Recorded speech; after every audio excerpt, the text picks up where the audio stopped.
Salut à vous pauvres mortels, aujourd'hui on va s'intéresser à ces gens qui auraient largement leur place dans l'équipe de démolition des maçons du cœur, ces gens qui cassent tout.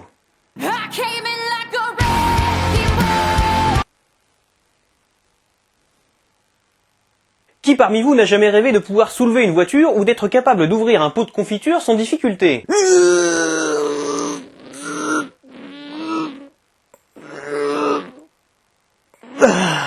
Eh bien les personnages dont on va parler aujourd'hui ne connaissent pas ce genre de problème, puisqu'ils traversent les murs, la tête la première. Si je vous demande de me citer un super-héros vachement balèze qui peut tout détruire à la force de ses mains, vous me direz sans doute Benoît Brisefer. Comment ça c'est pas un super-héros Benoît Brisefer? Mais y en a marre de tous ces Américains là, mais revenons-en aux valeurs essentielles pour notre belle jeunesse, que diable!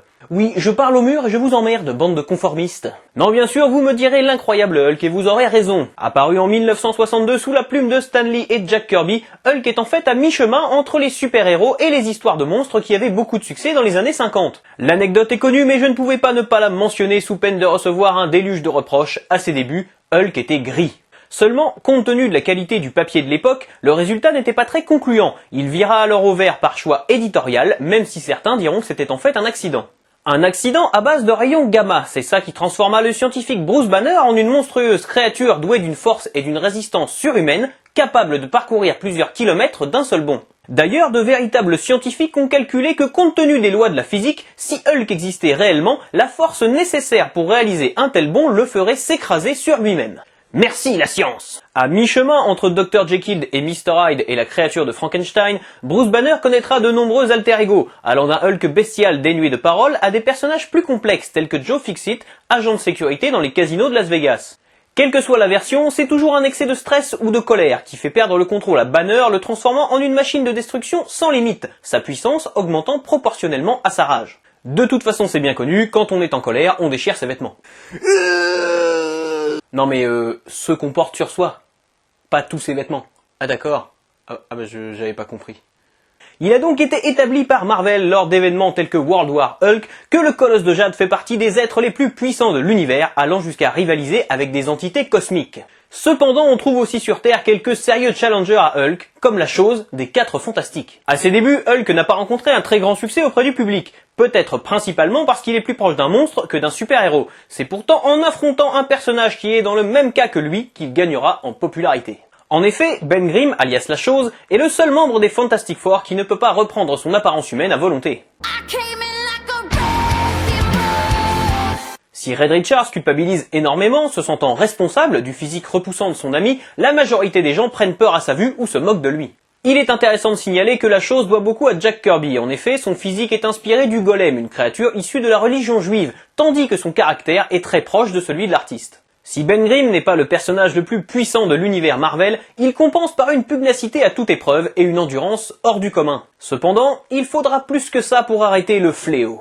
Apparu dans X-Men numéro 12 en 1965, Kane Marco n'est autre que le demi-frère de Charles Xavier, mentor du célèbre groupe de mutants. Tirant ses pouvoirs du rubis de Cyttorak, le fléau est pratiquement invulnérable, si bien que seule une entité comme Onslaught sera capable de lui faire ressentir la douleur, le propulsant à des kilomètres de lui. La particularité du fléau, c'est qu'il est réputé inarrêtable lorsqu'il est en mouvement, cela lui permettant de traverser des immeubles entiers sans se soucier des murs une seule seconde. Grâce à ses pouvoirs, il ne souffre pas du froid ou de la faim. Il a donc pu survivre plusieurs années dans l'espace, assis sur un astéroïde. Ce qui, en termes d'enrichissement personnel, correspond à passer 1 heure ou 2 devant Énergie 12.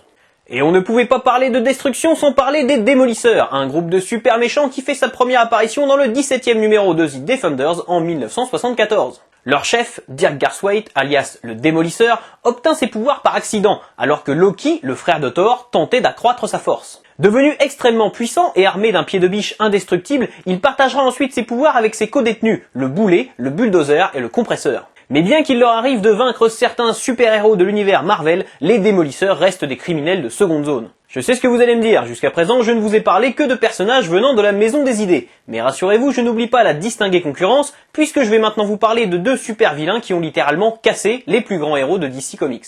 Commençons par l'un des plus grands adversaires de Batman, Bane. Apparu en 1993 dans La Revanche de Bane, prélude à la saga Knightfall, ce personnage au physique imposant est également un très grand stratège puisqu'il arrivera même à percer le secret de la double identité de Bruce Wayne. Pour rappel, Bane est né et a grandi dans une prison, condamné à purger la peine de son père. puis sa mère s'est laissée mourir, et enfin il a servi de cobaye dans une expérience utilisant un super stéroïde appelé le venin. Les enfants, soyez heureux d'aller à l'école. Après avoir épuisé le Chevalier Noir physiquement et psychologiquement, il lui brisera la colonne vertébrale dans Batman numéro 497, forçant notre héros à trouver un successeur temporaire en la personne de Jean-Paul Vallée, alias Azrael.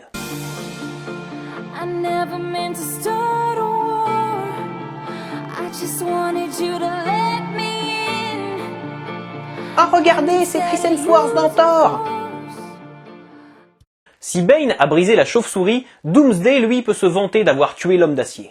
Apparu pour la première fois en 1992, Doomsday tuera son propre créateur avant de vaincre la Justice League avec une facilité déconcertante. Issu d'expériences sur le clonage, détruisant tout sur son passage, haïssant toute forme de vie et dénué de parole, il sera surnommé Doomsday par Booster Gold en référence au jour du jugement dernier censé précéder la fin du monde. Il trouvera en Superman un adversaire de choix si bien qu'ils finiront par s'entretuer au terme d'un terrible combat. En fait, aucun des deux n'est vraiment mort, mais ça, c'est une autre histoire.